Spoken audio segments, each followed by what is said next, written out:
Hi everybody, this is Steven and welcome to my channel. Today I would just like to continue talking about the female characters from Marvel Legends that I have in my collection. So this time around I will show some additional characters and some of the variants of the certain characters that were released in the Marvel Legends by Hasbro. And there are some characters in this group that do not belong to X-Men or any X-Men affiliated groups, but I just thought for the reasons of fun to just throw them in. So let's start over here on the top row. I have here three versions of Storm. This is the classic one that everybody is quite familiar with in her white costume.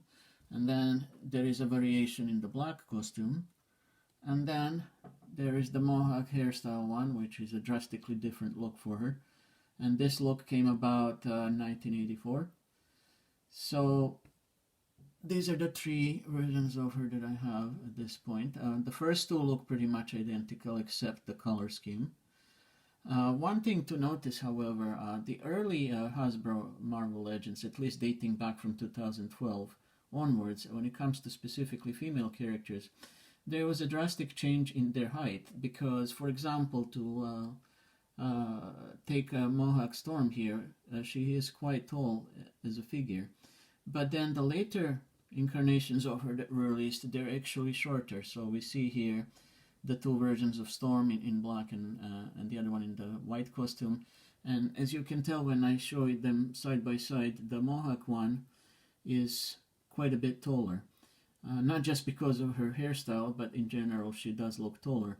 So what I believe, and this is not just the case with Storm figures, but with some of the other ones I will show below, is that many of the female characters or any variants that were released these days were actually cut down in size, so their height is shorter than before. Now I'm not really sure why there was a sudden change in making them shorter in height, but such things are also noticeable in other female characters.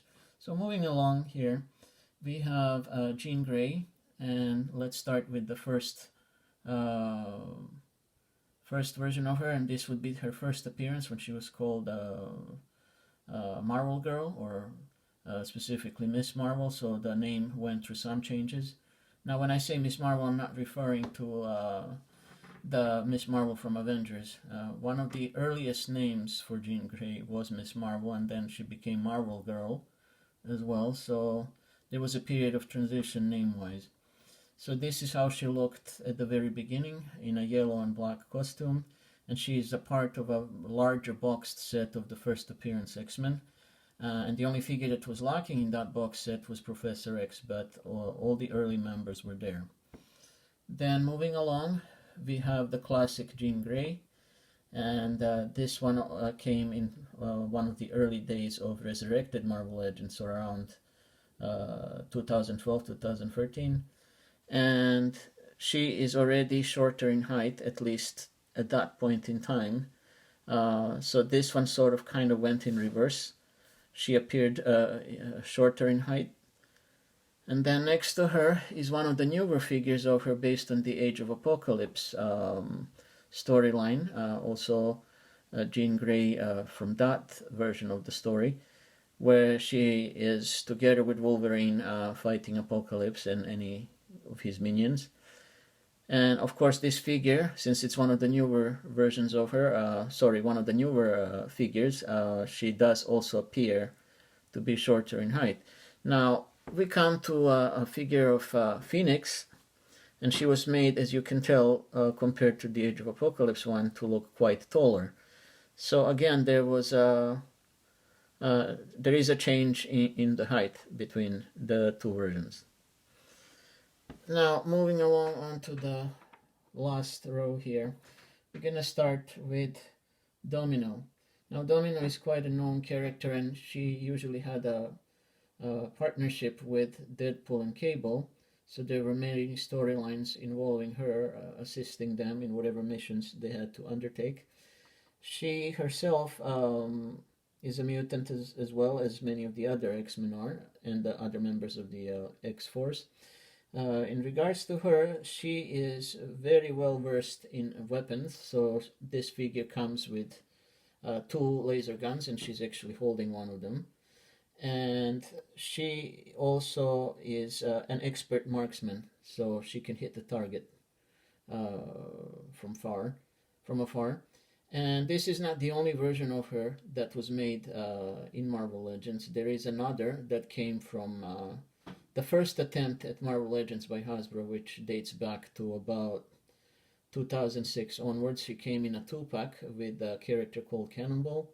And that other version of her I do not have, unfortunately, but she is more or less along the same lines, almost the same costume and everything, and also comes with some weapons. And there is a third version, which is based on the Deadpool movie Part 2, where Domino has a major appearance, and again, she's shown to have expert marksmanship, and she's very well versed with the all sorts of weapons, and she's also able to, or at least that's the impression I get from the movie, sort of have a particular kind of ability, almost like a premonition of being able to calculate in advance the odds of a mission going well or not. So that's the impression I get regarding her character. Mind you, I don't know a great deal about her except from what I read on the internet, so I had to educate myself about her. She is an interesting looking figure, and I actually like the way she looks, and yeah, it's a pretty decent looking figure. So moving along here, the next one now, of course, this particular character is Lady Deadpool, and she is not a member of any X-Men. She's not a member of X-Men or any other affiliated groups. But I just thought, due to the fact that Deadpool himself has interaction with X-Men and many other heroes and such, I thought it would be sort of fun to put her in there, even though, as I said, she is not an X-Men character. So her name is Wanda Wilson, and she is practically an alternate version of Deadpool from another Earth. And her main affiliation is actually with the Deadpool Corps, when Deadpool himself collected and recruited a wide variety of Deadpools from alternate universes. She comes armed with two samurai swords, and unfortunately this particular version of the figure does not come with any guns, and I believe she is versed in using them. She also has similar set of skills and powers to Deadpool himself, that she has the healing factor, and she also has telepathic immunity. So let's say Professor X or Emma Frost cannot cause her any harm whatsoever, telepathically speaking. And she also has immunity to any known diseases out there. She has a very she actually has superhuman agility and a superhuman stamina and superhuman reflexes, according to Wikipedia. I think the figure looks very good. Now, the only thing that sort of bugs me about it is that she didn't come with any handguns or anything like that, which would have been nice, and no alternate hands either. But I still think she looks rather good. So there is another version of her that was made, but that other version is from Marvel Select, where she is much taller. She's around 7 inches tall, and that particular version comes with a bazooka and some and the same thing, the samurai swords or the ninja swords, whatever you want to call them. So yes, that would be as far as Lady Deadpool goes. Now, moving along, this is another Deadpool-inspired character, and not just specifically Deadpool. This is a character called Gwenpool. Now, Gwenpool is practically based on the union of Deadpool and Gwen Stacy. Now, I'm pretty sure everybody knows by now who Deadpool is, but who is Gwen Stacy, you might wonder, at least those of you who are not familiar. Gwen Stacy originally was a girlfriend of Peter Parker, aka Spider-Man. Now, what happened to Gwen Stacy, at least in the old comics, is that she was killed in a fight between Spider-Man and Green Goblin, so Green Goblin ended up killing her. to set Spider-Man off into a rage mode. But this version, however, seems to, at least according to her biography, she seems to come from the real world, quotation marks. Uh, and she is actually quite knowledgeable about the Marvel Universe, so she knows everything about every villain and every hero. And she seems rather a sort of a carefree character. And she also has a healing factor, which she discovered later in the comics. So just like Deadpool, she's able to break down the fourth wall and interact with the reader.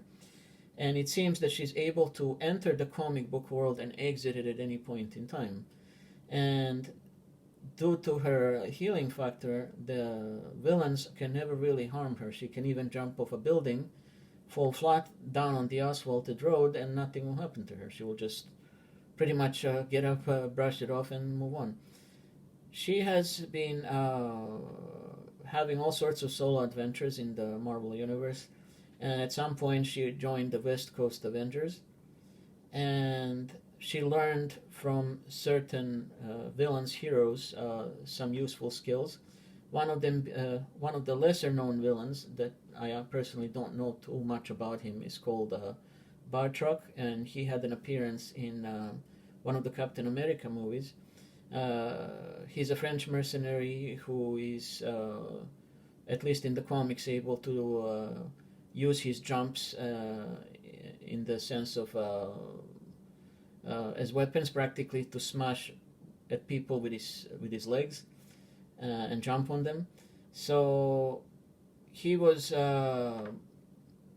teaching Gwenpool some of his moves, and specifically he was teaching her savate, which is a form of French martial arts. So she learned a great deal from him, and at a later point, Blade, the vampire hunter, also taught her how to fight vampires. So as she moved along throughout the Marvel Universe, she would engage in fights against all sorts of villains, from Doctor Doom, and she even faced a possessed Deadpool at one point.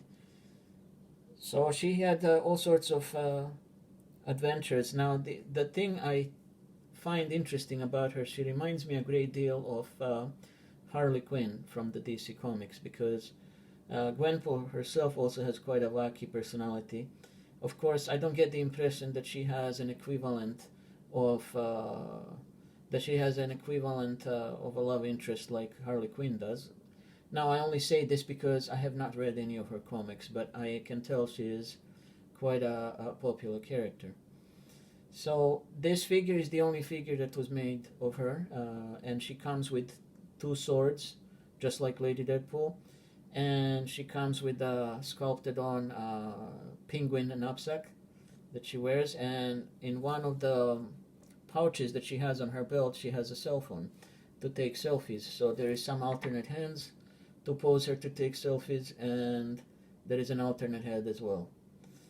So a pretty nifty looking figure, and again, she's not a member of the X-Men or any X-Men groups, but just like Lady Deadpool, I thought it would be fun to just include her into this particular group.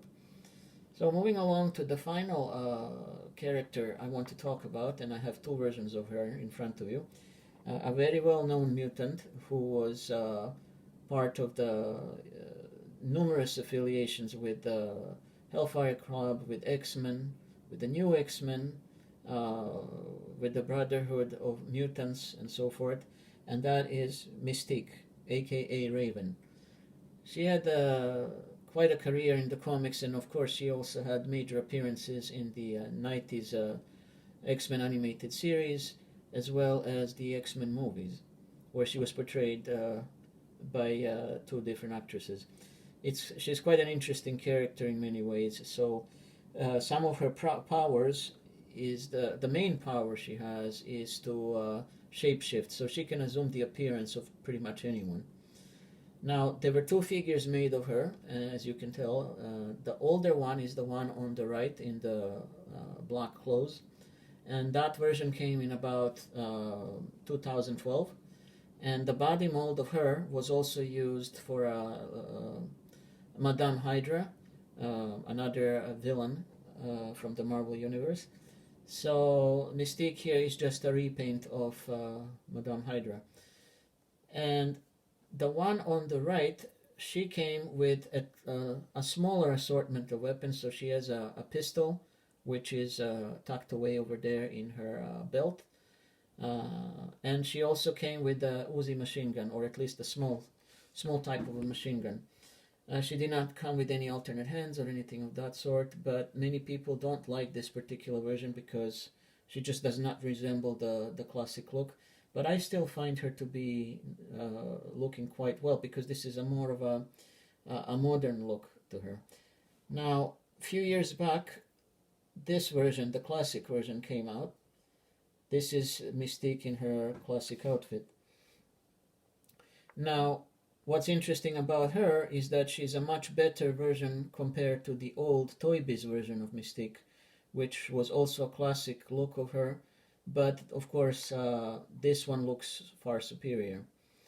I do have the Toy Biz version of this classic look, but I will do that particular comparison another time. She comes with, again, a handgun, and unfortunately she doesn't have a place where to really tuck it away in her skull belt there. But she also comes with two alternate heads, and she comes with a big size powered rifle.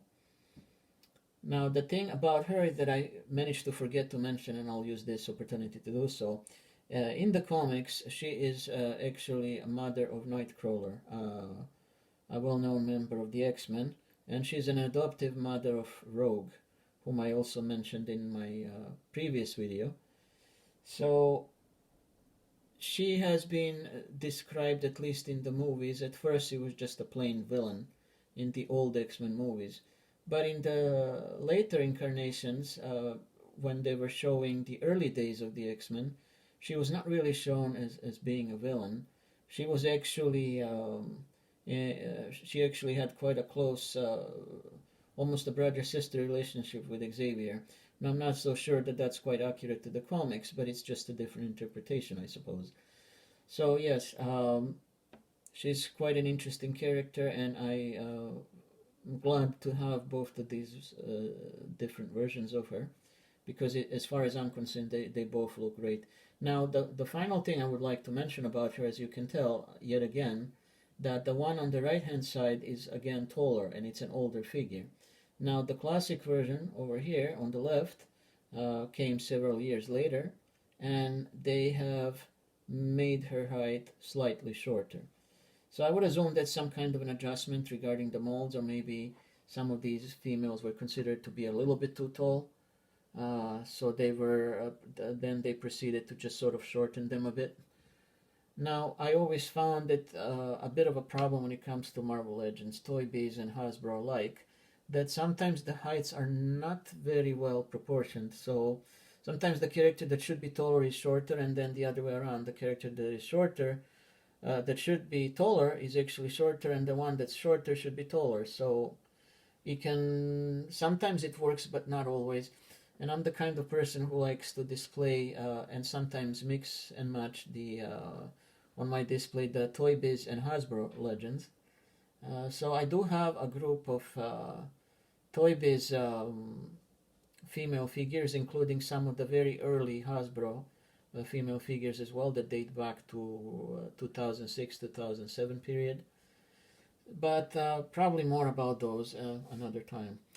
So this would be all for now. This sort of completes my look at the X-Men ladies. There is a plan for me to do and to show you some more female action figures from Marvel Universe, and I have quite a number of them, so hopefully I'll get around to it to show some of them to you next time. Anyhow, I do appreciate you guys watching, and thank you for your time, and I'll catch you guys next time. Thanks, bye.